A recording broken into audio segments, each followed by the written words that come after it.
Scope of financial management and types of finance management. First, we are going to define what is financial management. Financial management is all about planning, organizing, directing, and controlling the economic pursuits such as acquisition and utilization of capital of the firm. To put it in other words, it is applying general management standards to the financial resources of the firm. Scope of financial management. To understand the financial management scope, first, it is essential to understand the approaches that are divided into two sections. Number 1, traditional approach, and number 2, modern approach. Approach number 1, the traditional approach to finance function. During the 20th century, the traditional approach was also known as corporate finance. This approach was initiated to procure and manage funds for the company. In this approach, finance was required not for regular business operations, but occasional events like reorganization, promotion, liquidation, expansion, and etc. It was considered essential to have funds for such events and regarded as one of the crucial functions of a financial manager. Though he was not accountable for the effective utilization of funds, this is referring to the financial manager. However, his responsibility was to get the required funds from external partners on a fair term. The traditional approach of finance management stayed until the 5th decade of the 20th century. The traditional approach only emphasized on the funds procurement only by corporations. Hence, this approach is regarded as narrow and defective. Limitations of traditional approach. One-sided approach. It is more considerate towards the fund procurement and the issues related to their administration.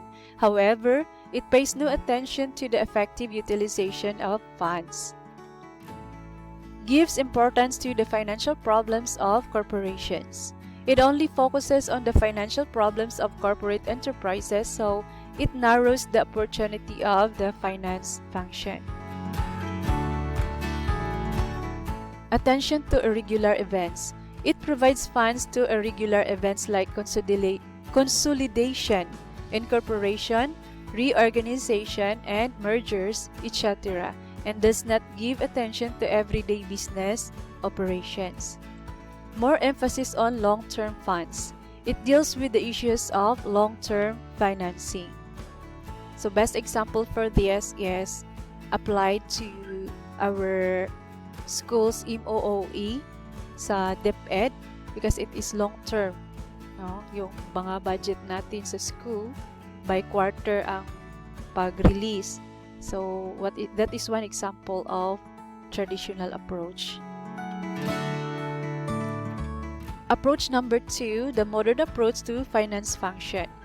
With technological improvement, increased computation, and the development of strong corporate, it was important for management to use the available financial resources in its best possible way.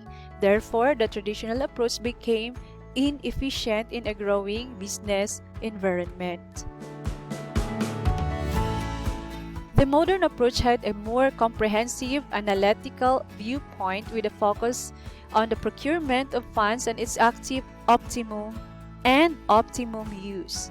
The fund arrangement is an essential feature of the entire finance function. The main elements of this approach are an evaluation of alternative utilization of funds, capital budgeting, financial planning, ascertainment of financial standards for the business access, determination of cost of capital, working capital management, management of income, and etc. So medyo malawak yung modern approach compared to traditional approach. Features of modern approach. The following are the main features of a modern approach. More emphasis on financial decisions. This approach is more analytic and less descriptive, as the right decisions for a business can be taken only on the basis of accounting and statistical data. Continuous function. The modern approach is a constant activity where the financial manager makes different financing decisions, unlike the traditional methods. Broader view. It gives importance not only to optimum use of finance, also about the funds procurement. Similarly, it also incorporates features relating to the cost of capital budgeting, and financial planning, etc. The measure of performance. Performance of a firm is also affected by the financial decision taken by the management or finance manager. Therefore, to maximize revenue, the modern approach keeps a balance between liquidity and profitability. The other scope of financial management also includes the acquisition of funds, gathering funds for the company from different sources, assessment and evaluation of financial plans and policies, allocation of funds, use of funds to buy fixed and current assets, appropriation of funds, dividing and distribution of profits, and the anticipation of funds along with estimation of financial needs of company. Malawak ang scope ng financial management sa modern approach, as the financial manager covers a lot of responsibility than the traditional approach, and it is more analytic than descriptive.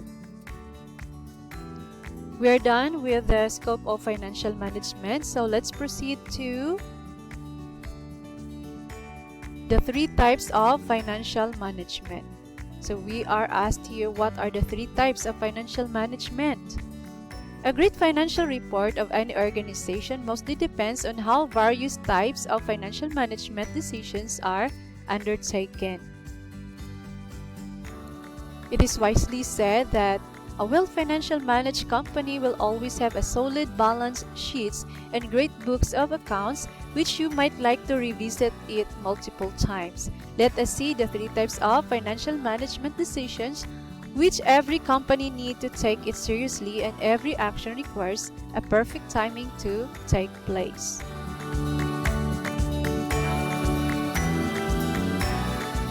So we have three financial management. 1 is the financing decision, 2 investment decision, and 3 dividend decision. Financing decision. This is the most basic type of financial management. The financing decisions.